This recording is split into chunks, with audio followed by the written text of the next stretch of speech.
وما لكم لا تقاتلون في سبيل الله والمستضعفين من الرجال والنساء والبلدان الذين يقولون ربنا أخرجنا من هذه القرية الظالم أهلها واجعل لنا من لدنك وليا واجعل لنا من لدنك نصيرا.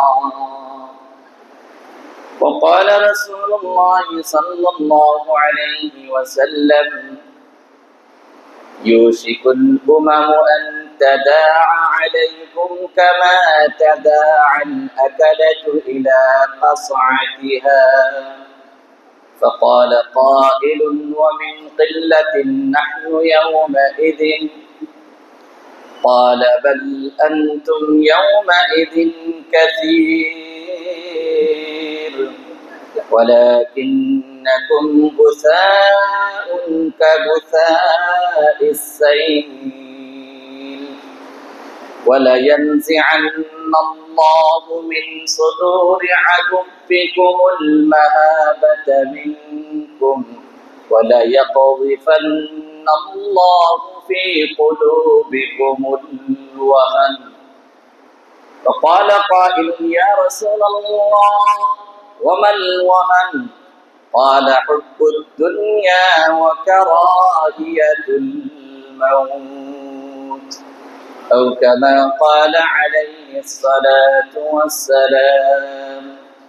عن أبي هريرة رضي الله تعالى عنه قال سمعت رسول الله صلى الله عليه وسلم يقول إني أقتل في سبيل الله ثم أحيا ثم أقتل ثم أحيا ثم أقتل ثم أحيا ثم أقتل أو كما قال عليه الصلاة والسلام. بارك الله لنا ولكم في القرآن العظيم ونفعنا وإياكم بالآيات والذكر الحكيم. أستغفر الله إن الله غفور رحيم. اللهم صل على محمد وعلى آل محمد كما صليت على إبراهيم وعلى آل إبراهيم إنك حميد مجيد. اللهم بارك على محمد وعلى آل محمد كما باركت على إبراهيم وعلى آل إبراهيم إنك حميد مجيد. মহান আল্লাহ রাব্বুল আলামিনের দরবারে শুকর আদায় করি যে আল্লাহ সুবহানাহু ওয়া তাআলা আমাদেরকে দুনিয়াবি কাজকর্ম থেকে ফারেগ করে আল্লাহর ঘরে জুমার নামাজ আদায়ের উদ্দেশ্যে হাজির হওয়ার তৌফিক দান করেছেন। সেই মাহবুদের শুকরিয়া আদায়ার্থে সকলে অন্তর থেকে কালিমাতুশ শুকর একবার করে দিই আলহামদুলিল্লাহ। আমি গত জুমায় আপনাদের সামনে এই বিষয়ের উপরে কিছু কথা বলতেছিলাম, বর্তমান প্রেক্ষাপট বা পরিস্থিতি নিয়ে, যে গোটা পৃথিবীতে বিশেষ করে ফিলিস্তিনে মুসলমান নির্যাতিত নিপীড়িত। গত জুমায় ফিলিস্তিনের গুরুত্ব, শাম তথা ফিলিস্তিন এলাকার সম্পর্কে আল্লাহ এবং আল্লাহর রাসূল তার গুরুত্ব এবং ফজিলত সম্পর্কে কি বলেছিলেন সেই বিষয়ে আপনাদেরকে কিছু আলোকপাত করার চেষ্টা করেছি কোরআন ও হাদিসের আলোকে। আজকেও সেই বিষয়টাকে নিয়ে কিছু কথা বলবো। আমা তৌফিক ইল্লা বিল্লাহ। গত জুমায় আমি আপনাদেরকে বলেছিলাম যে এই পরিস্থিতিতে আল্লাহ এবং আল্লাহর রাসূল কি বলতেছিলেন, যে এই পরিস্থিতি তথা উম্মতকে, বান্দাকে সম্বোধন করে আল্লাহ বলতেছিলেন যে আইদু লাহুম মাসতাতা'তুম মিন কুওয়া ওয়া মিন রিবাতিল খাইল তুরহিবুনা বিহি আদুল্লাহ ওয়া আদুওয়াকুম। এই আয়াত পর্যন্ত আপনাদের সামনে গত জুমায় আমি আলোচনা করেছিলাম যে আল্লাহ পাক বলেন, এ আমার বান্দাগণ, তোমরা সাধ্য অনুপাতে শক্তি অর্জন করো। অমির রিবাতুল খাইল, এবং অশ্বের শক্তি তথা সামরিক শক্তি বা সামরিক প্রস্তুতি গ্রহণ করে রাখো সাধ্য অনুপাতে। কেন করবা? তুরহিবুনা বিহি আদুল্লাহ, এই শক্তি এবং সামরিক শক্তি, এই অস্ত্রের শক্তি এবং সামরিক শক্তির মাধ্যমে, তুরহিবুনা বিহি, এই শক্তির মাধ্যমে তোমরা বিধি প্রদর্শন করবে আদুল্লাহ, আল্লাহর দুশমন যারা আছে তাদেরকে, ওয়া আদুওয়াকুম, এবং তোমাদের মুসলমানদের যারা দুশমন আছে বিজাতিরা, তাদেরকে যেন তোমাদের এই শক্তি এবং সামরিক শক্তি, অস্ত্রের শক্তির প্রস্তুতির মাধ্যমে যেন তাদেরকে বিধি প্রদর্শন করতে পারো। এই জন্য আইদ্দু লাহুম মাসতাতাআতুম মিন কুওয়া, তোমাদের সাধ্য অনুপাতে শক্তি অর্জন করো। ঠিক সেই ভাষায় কোরআনে আল্লাহ পাক যেই ভাষায় বলেছেন, আল্লাহ রাসূল সেই ভাষায় বলেন, قال رسول الله صلى الله عليه وسلم أعدوا لهم ما استطعتم من قوة ألا إن القوة الرمي ألا إن القوة الرمي ألا إن القوة الرمي أو كما قال عليه الصلاة والسلام। আল্লাহর রাসূল সাল্লাল্লাহু আলাইহি ওয়াসাল্লাম ইরশাদ করেন, ও আমার উম্মতেরা, তোমরাও তোমাদের সাধ্য মতে শক্তি অর্জন করো। শক্তি কি জিনিস জানো? আল্লাহ রাসূল বলেন, আলা, খুব ভালো করে জেনে নাও, ইন্নাল কুওয়াতা আর-রামি, শক্তি হলো তীর আন্দাজি প্রশিক্ষণ গ্রহণ করা। আলা ইন্নাল কুওয়াতা আর-রামি, শক্তি হলো, শক্তি অর্জন মানে কি জানো? শক্তি হলো তীর নিক্ষেপ করার প্রশিক্ষণের মাধ্যমে শক্তি অর্জন করো। আলা ইন্নাল কুওয়াতা আর-রামি, এ উম্মত ভালো করে শুনে রাখো, ভালো করে বুঝে নাও, শক্তি হলো তীর আন্দাজি শিক্ষা গ্রহণ করা। তাহলে ওই যুগে যেহেতু তীরের মাধ্যমে স্থলভাগে যুদ্ধ হয়েছে, বোমবারির মাধ্যমে কোনো যুদ্ধ হয় না, অ্যাটম বোমার মাধ্যমে যুদ্ধ হয় না, ওই যুগে ঘোড়া আর তলোয়ার আর তীরের মাধ্যমে যুদ্ধ হতো বিদায় রাসূল ওই প্রশিক্ষণের ব্যাপারে বলেছেন। কিন্তু এই হাদিসের ব্যাখ্যা হলো, এর অর্থ ওই শুধু তীরের মাধ্যমেই না, যেই সময় যেই যুগে যেই জিনিসটাকে যুদ্ধের সরঞ্জামাদি হিসেবে, যুদ্ধের অস্ত্র হিসাবে, যুদ্ধের ট্রেনিং হিসাবে, যুদ্ধের প্রস্তুতি হিসাবে যেই যুগে যেই অস্ত্রকে ব্যবহার করে যেই শক্তিটা যুদ্ধের শক্তি হিসেবে পরিগণিত হয়, সেই শক্তি তোমরা অর্জন করো। রাসূল এখানে আমরের শব্দ ব্যবহার, নির্দেশ সূচক শব্দ ব্যবহার করেছেন। আল্লাহ পাকও এখানে নির্দেশ সূচক শব্দ ব্যবহার করে বলেন আইদু, এটা জমা মুযাক্কারের সিগা, বহু বচনের শব্দ আল্লাহ রাসূল আদেশ সূচক শব্দ ব্যবহার করেছেন। ঠিক সেই শব্দে আল্লাহ পাকও বলেন আইদু লাহুম মাসতাতাআতুম মিন কুওয়া, ও আমার বান্দারা, তোমরাও তোমাদের সাধ্য অনুপাতে শক্তি অর্জন করো, শক্তির প্রস্তুতি গ্রহণ করো। তাইলে কেন? তাও আল্লাহ বলছে যেন দুশমনদেরকে, আল্লাহ এবং তোমাদের দুশমনদেরকে তোমরা কি করতে পারো? বিধি প্রদর্শন আর ভয় দেখাতে পারো। শক্তি না থাকলে তোমাদেরকে ভয় করবে না। যেমন নাকি বর্তমান ইহুদি খ্রিস্টানরা আমাদেরকে ভয় করে না, তার কারণ, তার অনেকগুলি কারণের মধ্যে একটা কারণ হলো আজ মুসলিম উম্মাহ এর মধ্যে কোনো কি নাই, শক্তি নাই।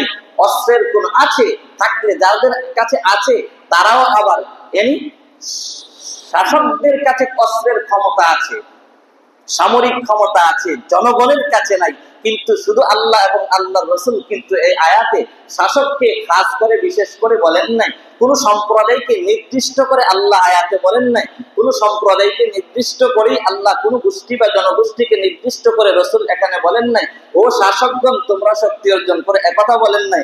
আল্লাহ একথা বলেন নাই ও মুসলিম শাসকগণ তোমরা শক্তি অর্জন করো, বরং ব্যাপক শব্দ ব্যবহার করে আল্লাহ এবং রাসূল বলেন প্রত্যেকটা ঈমানদার পুরুষদের এবং ঈমানদারের উপরে দায়িত্ব এবং কর্তব্য হলো সাধ্য অনুপাতে কাফের মুশরিক বিজাতিরা যখন মুসলমানদেরকে জুলুম নির্যাতন করবে, তখন প্রত্যেকটা মুসলিম নাগরিকের দায়িত্ব আর কর্তব্য হলো সাধ্য অনুযায়ী যুদ্ধের জন্য কাফের বিজাতিদের বিরুদ্ধে অবস্থান নেওয়ার জন্য প্রস্তুতি গ্রহণ করা প্রত্যেকটা ঈমানদারের দায়িত্ব এবং কর্তব্য। কিন্তু আজ শাসকদের কাছে সামরিক ক্ষমতা আছে, অস্ত্রের ক্ষমতাও আছে, কিন্তু তারাও কিন্তু কি সহযোগিতাও করে না, বিবৃতিটাও পর্যন্ত দেয় না। কেন দেয় না? কারণ আজ ইহুদি খ্রিস্টানরা বিজাতিরা জিহাদ আর সন্ত্রাসীটাকে এক করে নিয়েছে মূলত। বরঞ্চ জিহাদ আর সন্ত্রাস দুইটা সম্পূর্ণ বিপরীত দুইটা জিনিস। বরঞ্চ সন্ত্রাস, জিহাদ কাকে বলে?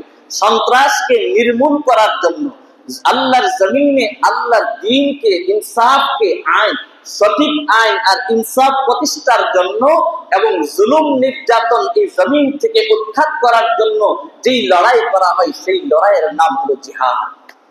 তাইলে অন্যায় ভাবে যারা মানুষ হত্যা করে এটা কি জিহাদ না সন্ত্রাসবাদ?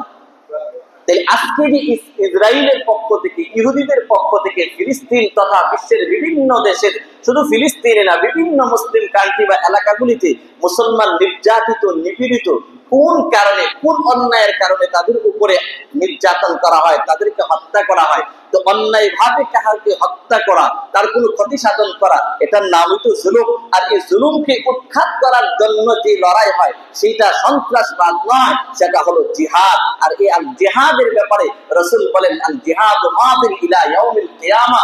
জিহাদ হলো এমন একটা শরীয়তের ফরজ বিধান, কোরআন দ্বারা প্রমাণিত, হাদিস দ্বারা প্রমাণিত।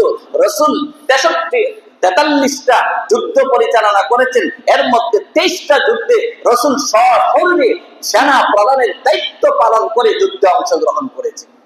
সুতরাং এই ফরজ বিধান রাসূল বলেন আল জিহাদ মাদিন ইলা ইয়াউমিল কিয়ামা, কিয়ামত পর্যন্ত এই জিহাদের ফরজ বিধান প্রেক্ষাপটে, পরিস্থিতিতে, শর্ত সাপেক্ষে কিয়ামত পর্যন্ত এই ফরজ বিধান বলবৎ আছে এবং কিয়ামত পর্যন্ত থাকবে। তাকে অস্বীকার করার, তাকে সন্ত্রাসবাদ বলে তাকে উপেক্ষা করার কোনো সুযোগ আর অবকাশ ইসলামের মধ্যে নাই। কিন্তু কেন আজ মুসলিম উম্মার শাসকগণ বা শাসকরাই যেহেতু ভীত, তো জনগণ তো কিছু করার থাকে না। কিন্তু কেন আজকে? বরং আল্লাহ পাক কোরআনের বিভিন্ন আয়াতে, সময় অল্প, বলার অবকাশ নেই। যেমন এক আয়াত আল্লাহ বলেন, ইনফিরু খিফাফান ওয়া তিকালান ওয়া জাহিদু বিআমওয়ালিকুম ওয়া আনফুসিকুম ফি সাবিলিল্লাহ। আল্লাহ পাক বলেন, ও আমার বান্দারা, তোমরা সুঅবস্থায় থাকো, সুখে থাকো, দুঃখে থাকো, সুঅবস্থায় থাকো, দুরবস্থায় থাকো, সুস্থ থাকো, অসুস্থ থাকো। ইনফিরু, তোমরা বেরিয়ে পড়ো। কোথায়? বিআমওয়ালিকুম ওয়া আনফুসিকুম, তোমাদের জান নিয়ে, তোমাদের মাল নিয়ে কোথায় বের হবে? ফি সাবিলিল্লাহ, আমি আল্লাহর রাস্তায়। তোমরা সুঅবস্থায় থাকলেও বের হও, দুরবস্থায় থাকলেও বের হও। কিন্তু আজকে আমরা বলি, হুজুর কেন না, আসি তো বড় দুরবস্থার মধ্যে না।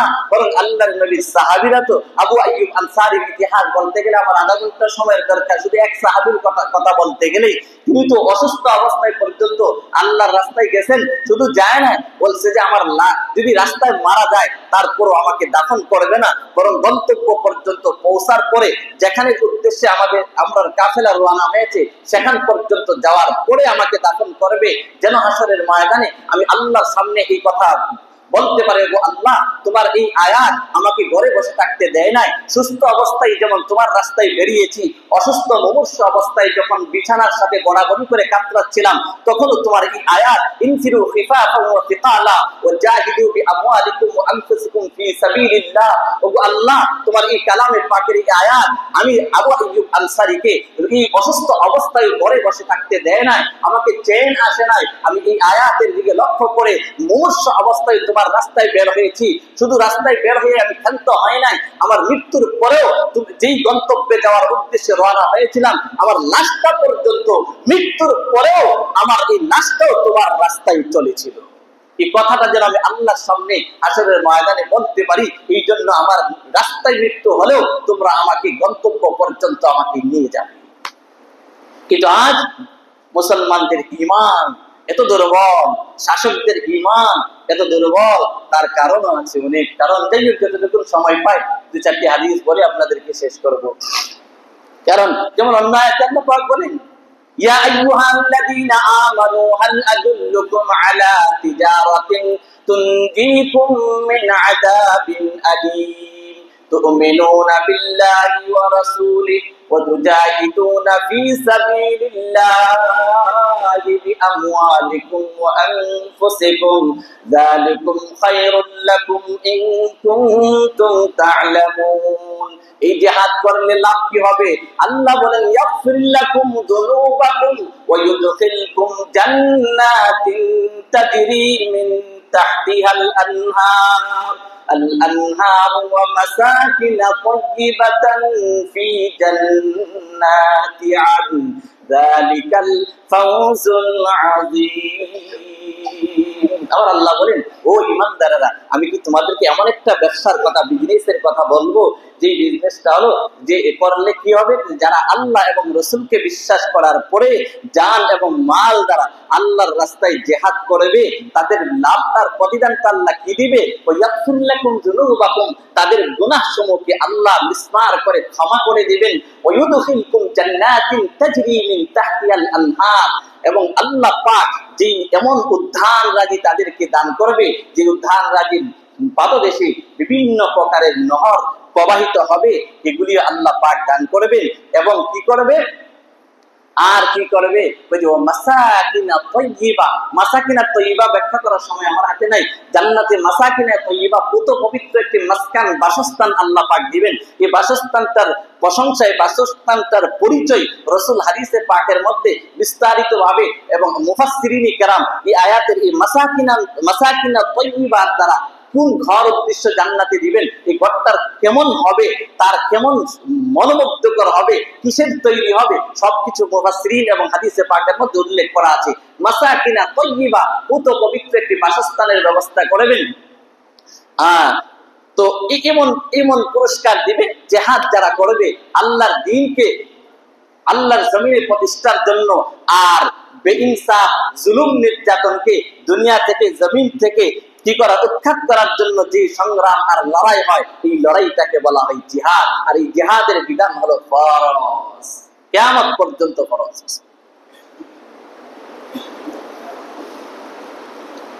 কিন্তু আজ যেমন আল্লাহ পাক যারা ঘরে বসে থেকে আমরা জিহাদে যাই না প্রতিবাদও করি না মিছিলও যায় না অস্ত্রের শক্তিও ব্যবহার করি না সামরিক শক্তিও ব্যবহার করি না আল্লাহ পাক বলেন ফাদ্দালাল্লাহুল মুজাহিদিনা আলাল কাঈদিনা আজরান আযীমা আল্লাহ পাক বলেন যারা যুদ্ধে যায় না ঘরে বসে থাকে আর যারা যুদ্ধের ময়দানে যায় ফাদ্দালাল্লাহুল মুজাহিদিনা আলাল কাঈদিনা আজরান আযীমা যারা আল্লাহর দ্বীনকে আল্লাহর জমিনে প্রতিষ্ঠার জন্য জিহাদের ময়দানে যায় যুদ্ধে রত হয় মুজাহিদ বাহিনীদেরকে আল্লাহ মর্যাদাশালী করেছেন কাদের উপর আলাল কাঈদিন যারা ঘরে বসে থাকে যুদ্ধে যায় না আল্লাহর দ্বীনকে প্রতিষ্ঠার জন্য ঘর থেকে বের হয় না ঘরেই বসে থাকে ঘরের কোনাকে অবলম্বন করে নেয় আল্লাহ বলেন তাদের উপরে আল্লাহ মুজাহিদ ইসলামী সৈনিকদেরকে মর্যাদা কেমন দিয়েছেন আজরান আযীমা মহা পুরস্কার তাদেরকে দান করবেন মহা পুরস্কার কি এরপরে রয়েছে দারাজাতিন মিন আল্লাহ পাক তার পক্ষ থেকে উচ্চ মাকাম আর মর্যাদা জান্নাতের মধ্যে তাদেরকে আল্লাহ দান করবেন ওয়া মাগফিরাতুন ওয়া রাহমা এবং আল্লাহ নিজের পক্ষ থেকে তাদেরকে ক্ষমার ঘোষণা করবেন এবং তাদেরকে আল্লাহ দয়াও করবেন তো এমন জিহাদের ফজিলত এবং জিহাদের নির্দেশ কোরআনে আয়াতে মধ্যে আল্লাহ রাসূল তো কত আকাঙ্ক্ষা করছে কিন্তু আজকে আমাদের হয় না কেন রাসূল তো বলেন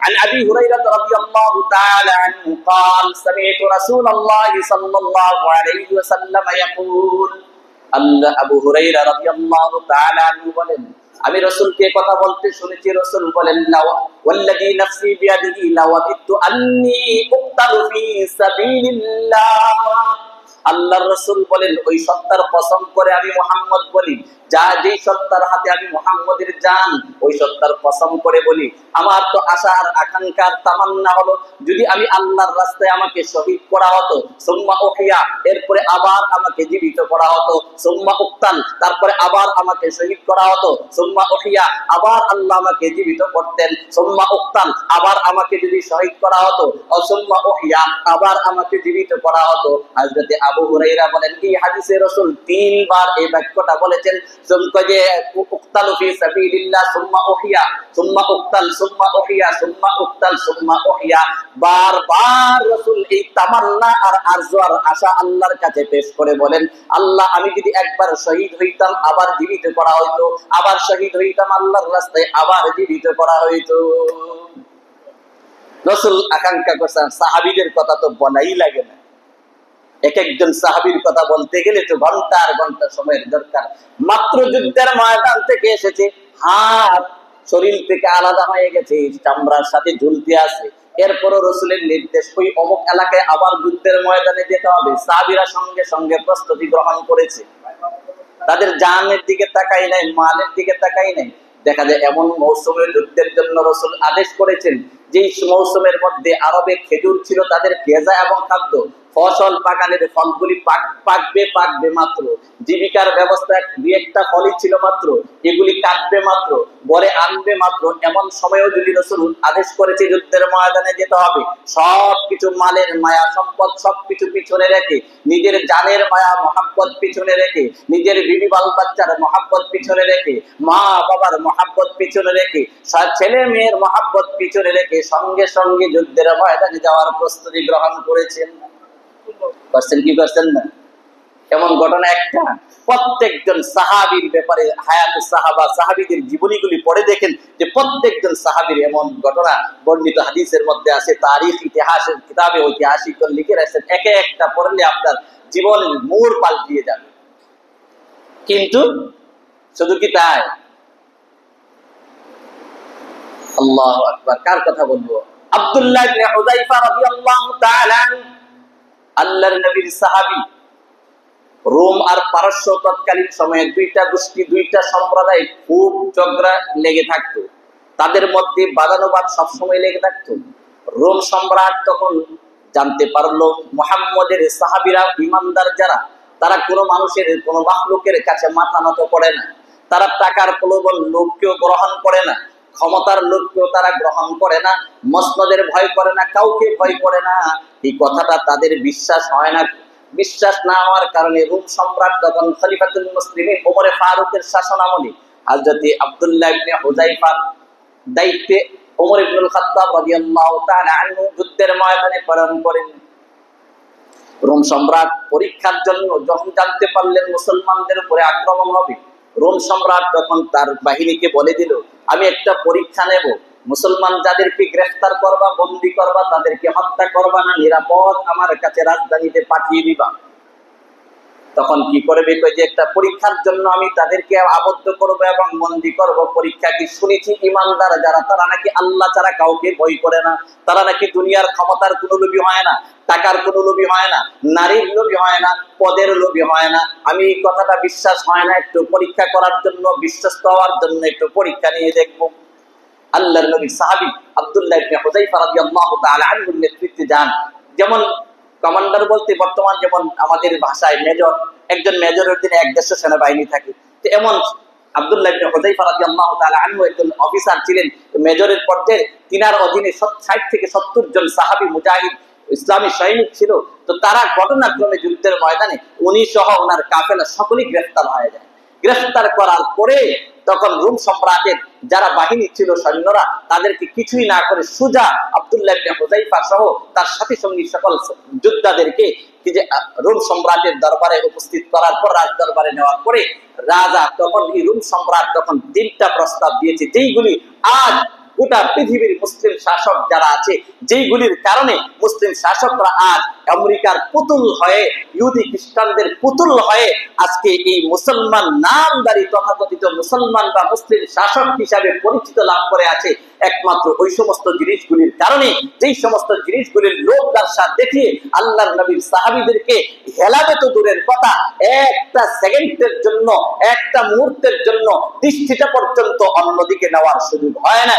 কারণ তখন আব্দুল্লাহ ইবনে হুযায়ফা রাদিয়াল্লাহু তাআলা আনহুকে সামনে নিয়ে বলল যে তোমাদের মধ্যে লিডারকে, নেতাকে?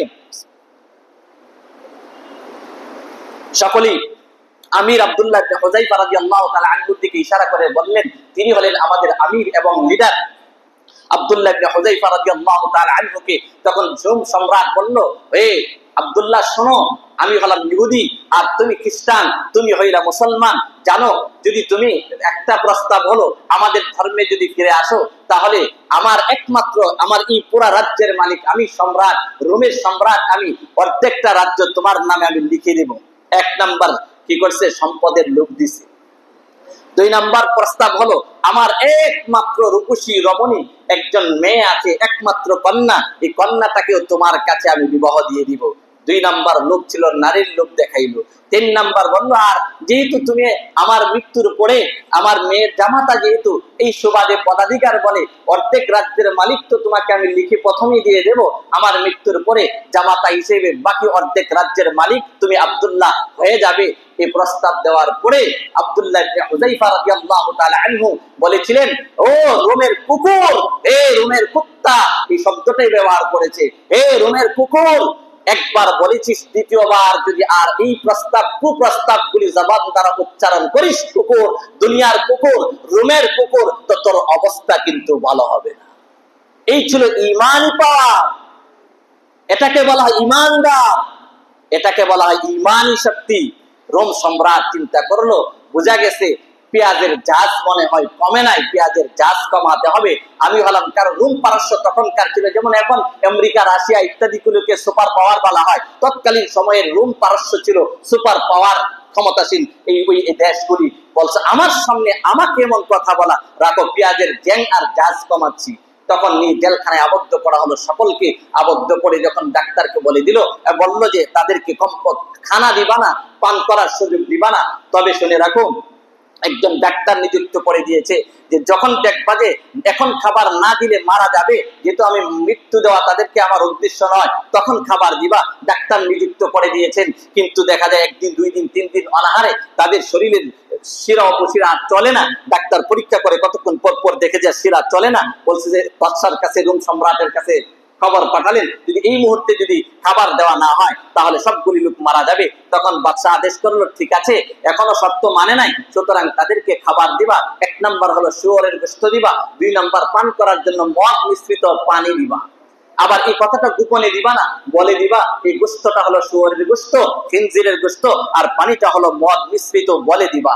তখন 3 দিন পরে যখন এই পরিস্থিতি দেওয়ার পরে, যখন আব্দুল্লাহ ইবনে হুযায়ফা, যেহেতু আমি ওনার সামনে খাবার নিয়ে যাওয়ার পরে বলছে যে এটা হলো শুয়োরের গোশত আর এটা হলো মদ মিশ্রিত পানি, 3 দিন পর্যন্ত অনাহার, যারা 1 ফোঁটা পানিও পান করে না, ডাক্তারের রিপোর্ট হলো যে এই মুহূর্তে খাবার পরিবেশন না করলে তারা মারা যাবে। আর সেই মুহূর্তে বাঘের চাইতেও শক্তিশালী হয়ে হুঙ্কার দিয়ে আব্দুল্লাহ ইবনে হুযায়ফা তখন বলেছিল, ও রোম সম্রাটের কুকুরেরা, শোনো, এই শুয়োরের গোশত এই মুহূর্তে যদি আর মদ মিশ্রিত পানি যদি আমাদের সামনে থেকে এই মুহূর্তে না নাও, এই প্লেট গুলিকে তোমাদের নাকে মুখে লাঠি মেরে তোমাদের নাকে মুখে নিক্ষেপ করে দেব।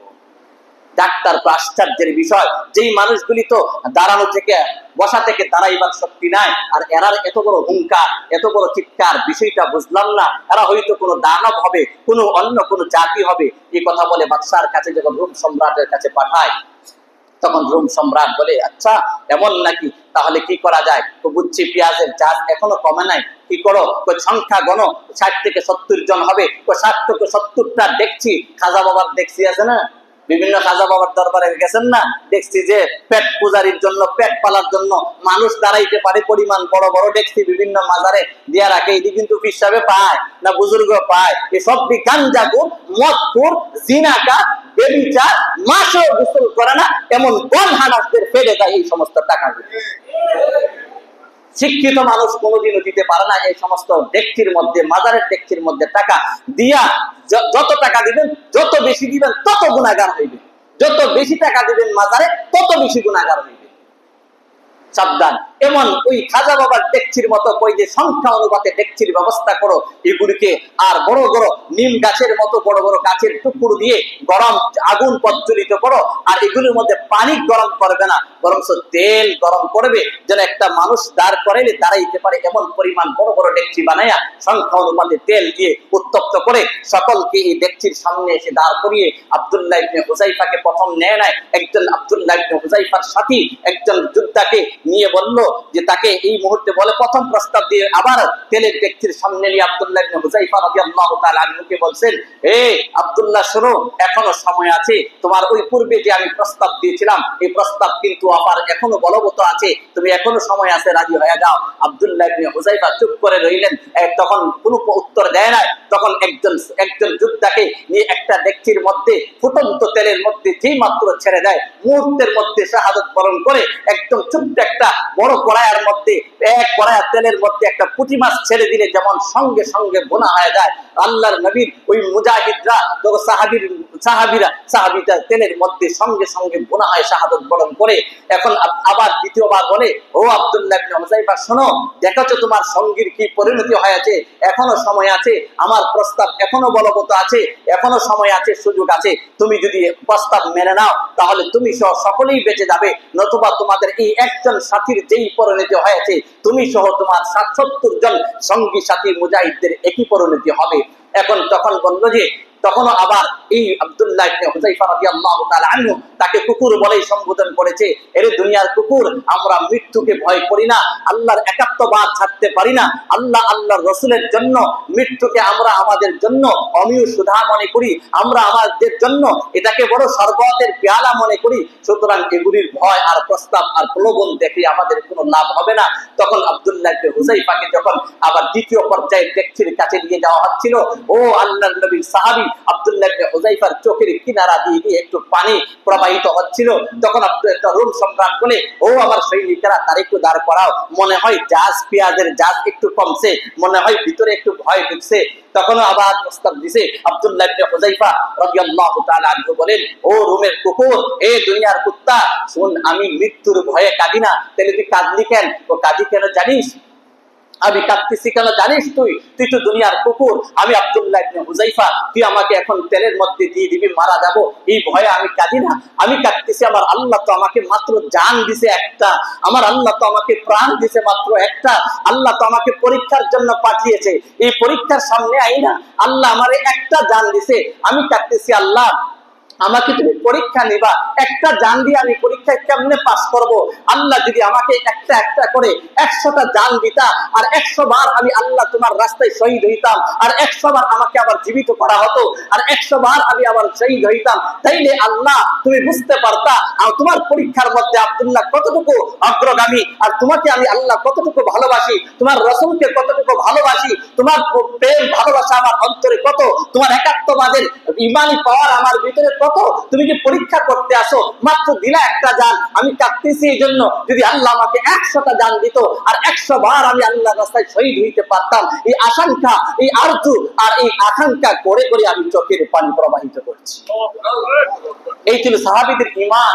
তখন ওই রোম সম্রাট চিন্তা করলো, এরা তো মানব কোন জাতি নয়, এরা দানব হবে, সুতরাং তাকে কি করলো, এখন কয় যে ভিক্ষার কাম নাই, কুত্তা সামলাও, দেখা যায় এই জাতির মৃত্যু দেওয়া যাবে না। আমি বিশ্বাস হয়ে গিয়েছে মুহাম্মদের সৈনিক যারা, ইমানদার যারা, ধনের সম্পদের লোভী হয় না, অস্ত্রের লোভী হয় না, কিছুরই লোভী হয় না, কিন্তু তাদেরকে কি করা নিয়ে গেছে, এখন কয় কি শেষ পর্যন্ত চিন্তা করে এমনি যদি মুক্তি দিয়ে দেওয়া হয় তাহলে তো লজ্জার শেষ নাই, সম্রাট সুপার পাওয়ার একজন বাদশাহ সম্রাট, ওই যে একটা কাজ করো আব্দুল্লাহ, শেষ একটা অফার শোনো, তুমি যদি আমার হাত কপালে চুমু দিতে পারো তাইলে তোমাকে ছেড়ে দেওয়া হবে। আব্দুল্লাহ ইবনে হুযায়ফা রাদিয়াল্লাহু তাআলা আনহু তখন বললেন যে তাহলে কি শুধু আমাকে, আমি চুমু দিলে শুধু আমাকেই ছেড়ে দিবা নাকি আমার সমস্ত সাথী সঙ্গীদেরকে ছেড়ে দিবা? তখন রোম সম্রাট চিন্তা করে এমনি তো ছেড়েই দিব, কমপক্ষে ভিক্ষার কাম নাই, কুত্তা সামলাও, কোনরকম ইজ্জত রক্ষা করে যদি দিতে পারি। তখন কয় যে হ্যাঁ, তোমার সকল সাথী সঙ্গীকে ছেড়ে দেবো। আব্দুল্লাহ ইবনে হুযায়ফা রাদিয়াল্লাহু তাআলা আনহু চিন্তা করলেন, এই কুত্তার কপালে তো চুমু দিয়ে দিলে যদি সকলের জান বেঁচে যায়, এটা তার হারামও হবে না, তবে তার কপালে চুমু দেবো ঠিক, আমার পাঞ্জাবির আর কাপড়ের আস্তিনটা কপালে রাইখা তারপরে চুমু দেবো, এর দ্বারা যদি আমার সকল সাথীরা জান বেঁচে যায় আলহামদুলিল্লাহ। তখন এই আব্দুল্লাহ ইবনে হুযায়ফা রাদিয়াল্লাহু তাআলা আনহু রোম সম্রাটের কপালে চুমু দেওয়ার জন্য গেলেন, কিন্তু নিজের কাপড়ের আস্তিনটা কপালে রাইখা চুমু দিলেন, আর সকল সাথী সঙ্গীদেরকে শুধু মুক্তি দিলেন না, পরীক্ষায় পাস করে ফেলেছে, মুক্তি দেন নাই, বরং রোম সম্রাটের নেতৃত্বে নিরাপত্তা বাহিনীর মাধ্যমে সকল মুজাহিদদেরকে মদিনা মুনাওয়ারা পাঠাইবার সুব্যবস্থা পর্যন্ত করে দিয়েছেন। কিন্তু আজ মুসলিম শাসকরা, মুসলিম উম্মাহ কেন জিহাদে যায় না, কেন জিহাদ করে না, কেন আজকে পুতুল সরকার হয়ে মুসলিম শাসকরা আমেরিকার লালিত পালিত পুতুলের মতো হয়ে আছে? তার কারণটা কি জানেন? আমার নবী বলেন, সময় অল্প, ইউশিকুল উমামু আন তাদাআ আলাইকুম কামা তাদাআল আকালাতু ইলা কাসাতিহা।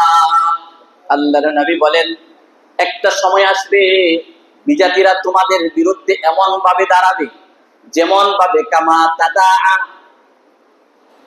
তাদাআল আকালাতু ইলা কাসাতিহা, যেমন খাদ্যের একটা পাত্র যখন প্রস্তুত করে দস্তরখানে রেখে দেওয়া হয়, আহারকারীরা, আহার গ্রহণকারীরা যেমন খাদ্যের পাত্রের চতুর্পাশে, ডিশের চতুর্পাশে একত্রিত হয়, ঠিক তেমনি ভাবে একটা সময় আসবে, অতি শীঘ্রই আসবে, যেই বিজাতি সকলে মিলে তোমাদেরকে ওই খাদ্যের পাত্রের মতো তোমাদের বিরুদ্ধে একত্রিত হবে। পালা কাইলুন ওমিন কিল্লাতিন নাহনু ইয়াউমাইদিন। আল্লাহর নবীকে এক সাহাবী বলেন, ইয়া রাসূলুল্লাহ, তাহলে ওই সময় কি মুসলমানের সংখ্যা কম হবে এই জন্য? আল্লাহ রাসূল বলেন, পালাল বাল আনতুম ইয়াউমাইদিন কাসীর। আমার নবী বলেন, ও আমার সাহাবীরা, ওই সময় তোমাদের মুসলমানদের সংখ্যা কম হবে না, বরং আনতুম কাসীর, তোমরা সংখ্যায় তাদের চেয়ে আরো বেশি হবে। কারণ এই বর্তমান পৃথিবীতে 800 কোটি মানুষ আছে, এর মধ্যে মুসলমানের সংখ্যা 200 কোটির উপরে, আর ইহুদিদের সংখ্যা হলো মাত্র 1.5 কোটি, আর মুসলমানের সংখ্যা হলো গোটা পৃথিবীতে 200 কোটির উপরে। কিন্তু সংখ্যা পার্সেন্টেজে 800 কোটির উপরে মানুষের মধ্যে গোটা পৃথিবীতে মুসলমানদের পার্সেন্টেজ হলো 25%, আর ইহুদিদের পার্সেন্টেজ হলো 18.1%, না মাত্র 18 পয়েন্ট। কত পয়েন্ট? 18 পয়েন্ট ইহুদি, আর মুসলমানের সংখ্যা হলো 25%-এরও বেশি। আজকে সংখ্যায় কম না বেশি? বেশি। রাসূলের ভবিষ্যৎবাণী শুনেন, তোমরা সেদিন বেশি হবে। কিন্তু কেন জানো? তোমরা যুদ্ধে যাবে না, সকলে একত্রিত হবে, তোমরা কিছু করতে পারবে না। কারণ লাকিন্নাকুম গুসাউন কা গুসাইস সাইল। আমার নবী বলেন, কিন্তু ওই সময় তোমরা হবে মতানৈক্য আর ইখতিলাফের কারণে তোমরা সমুদ্রের নদীতে ভাসমান খড়কুটার মতো থাকবে। তুফান আসলে এই যে বন টন খড়কুটা যে সমুদ্রের মধ্যে বাসে না, ঢেউয়ের সাথে বাসতে থাকে, একটাকে একটার সাথে লেগে থাকে না, একটা একটা সিরা পাতা সিরা লতা সিরা যে সমুদ্রে পড়ে। ওই যে তোমাদের এই মুসলমানদের অনৈক্যতার কারণে ওই সমুদ্রের ভাসমান খড়কুটার মতো থাকবে। আর কি কারণ? ওয়ালা ইয়ানজিআন্নাল্লাহু মিন সুদুরি আদুফিকুমুল মাহাবাতা মিনকুম। আর তোমরা ঈমানদার থাকবে, ঈমান তোমরা থাকবে দুর্বল, আর তোমাদের ওই যে শত্রু আছে না, ইহুদি খ্রিস্টান বিজাতি, তাদের অন্তরে তোমাদের ভয়ভীতি তাদের অন্তর থেকে আল্লাহ উঠায় নেবে তোমাদের ঈমানের দুর্বলতার কারণে। আর কি করবে? ওয়ালা ইয়াকযিফান্নাল্লাহু ফি কুলুবিকুমুল ওয়াহান। আর তোমাদের অন্তরে আল্লাহ ওয়াহান ঢেলে দিবে, ওয়াহান ঢুকায় দিবে। কালা কাইলুন ইয়া রাসূলুল্লাহ, একজন সাহাবী বলেন, ইয়া রাসূলুল্লাহ, ওমান ওয়াহান? ওয়াহান কি জিনিস? আল্লাহ রাসূল বলেন, হুব্বুদ দুনিয়া ওয়া কারাহিয়াতুল মাউত। দুনিয়ার লোভ লালসা তোমাদেরকে কি করবে জানো? ওই যে তখন দুনিয়ার লোভ লালসা আর মৃত্যুর ভয় তোমাদেরকে তখন কি করবে? মৃত্যু বড় যুদ্ধের ময়দানে যাওয়া থেকে, ঐক্যবদ্ধ হওয়া থেকে, কাফের মুশরিকদের বিরুদ্ধে যাওয়া থেকে তোমাদেরকে ফিরায় রাখবে। এই জিনিসটা হবে তোমাদের অন্তরে, মৃত্যুর ভয় ঢুকে যাবে। আর দুনিয়ার মহাব্বত কি বলতে গেলে অনেক সময়ের দরকার। আল্লাহ একা একে বলেন, زين للناس حب الشهوات من النساء والبنين والقناطير والمقنطرة من الذهب والفضة والخيل المسومة إلى آخر الآية। এই যে লম্বা আয়াতে আল্লাহ পাক বলেছেন, এই হুব্বুশ শাহওয়াত মিনান নাস, যুয়িনা লিন-নাসি হুব্বুশ শাহওয়াত। এই আল্লাহ পাক এই মানুষের জন্য কিছু জিনিসের মহব্বত অন্তরে ঢেলে দিয়েছে। কেউ স্ত্রীর মহব্বতের কারণে, কেউ সন্তানের মহব্বতের কারণে, কেউ বাবার মহব্বতের কারণে, কেউ মেয়ের মহব্বতের কারণে, কেউ ব্যবসার মহব্বতের কারণে, কেউ বিজনেসের মহব্বতের কারণে, কেউ স্ত্রীর মহব্বতের কারণে, কেউ সম্পদের মহব্বতের কারণে, কেউ ক্ষমতার মহব্বতের কারণে, কেউ আছে বিভিন্ন অফার আর বিভিন্ন লোভ লালসার কারণে মৃত্যুর ভয় অন্তরে ঢুকে গেছে, আর ওইগুলির মহব্বত বেড়ে গেছে। এই জন্য তোমরা ইহুদি খ্রিস্টানদের হাতে মার খাইবা। তারা সকলে একত্রিত হয়ে তোমাদেরকে কি করবে? ওই যে তোমাদেরকে গ্রাস করে ফেলবে। সংখ্যাও বেশি, তারা সংখ্যায় কম, মাত্র 1.5 কোটি, আর তোমরা হলো 200 কোটির উপরে। কিন্তু 56টা মুসলিম কান্ট্রির শাসক যদি আর থুতু ফেলে, ফিলিস্তিনের 1.5 কোটি 150 কোটি এই খ্রিস্টান পর্যন্ত একবারে থুতুর মধ্যে ভেসে যাবে। কিন্তু কেন? এই 56টা দেশের মুসলিম শাসক থাকা সত্ত্বেও আজকে তারা সহযোগিতা করবে দূরের কথা, বরং ইহুদি খ্রিস্টানদেরকে তাদের দেশ দিয়ে, তাদের হাওয়াই পথ দিয়ে, আকাশ পথ দিয়ে, জল সাগর পথ দিয়ে এই মুসলমানদের উপরে আক্রমণ করার জন্য, ভারী ভারী অস্ত্র যাওয়ার জন্য রাস্তা করে দেয়, সহযোগিতা করে দেয়। বরংস দরকার ছিল যে কমপক্ষে, বরংস তো আজকে প্রতিবাদও করে না, খাদ্যের সহযোগিতা করা দরকার ছিল, অস্ত্রের সহযোগিতা করার দরকার ছিল, সামরিক সহযোগিতা করার দরকার ছিল, যুদ্ধের ময়দানে নামা দরকার ছিল। কিন্তু আজকে কেন যায় না? হুব্বুদ দুনিয়া ও কারাহিয়াতুল মউত। দুনিয়ার মহব্বত, দুনিয়ার লোভ লালসা এমন ভাবে মুসলমানদের ভিতরে ঢুকেছে, রাসূল বলেন যে সব বিজাতি তোমাদের উপর ঐক্যবদ্ধভাবে তোমাদেরকে নিষ্পেষিত করে দিবে। আল্লাহ পাক আমাদেরকে ঐক্যবদ্ধ হওয়া, দুনিয়ার মহব্বত অন্তর থেকে ঝেড়ে ফেলে দেওয়া এবং মৃত্যুর ভয় ঝেড়ে ফেলে দেওয়া। কারণ মন তো একবার লাগবেই, তো মরলে মরি এমন মরা যেই মরাটা হবে আমার সৌভাগ্যের মরণ, এমন মরার কামনা করা চাই। আল্লাহ পাক মুসলমানদেরকে ঐক্যবদ্ধ হয়ে ঈমানি চেতনা নিয়ে দুনিয়ার মহব্বত ত্যাগ করে এবং দুনিয়ার লোভ লালসা ত্যাগ করে আল্লাহ এবং আল্লাহ রাসূলের জন্য জান মাল বিলীন করার তৌফিক দান করুন। সকলে বলি আমিন। ওয়া আখিরু দাওয়ানা আলহামদুলিল্লাহ।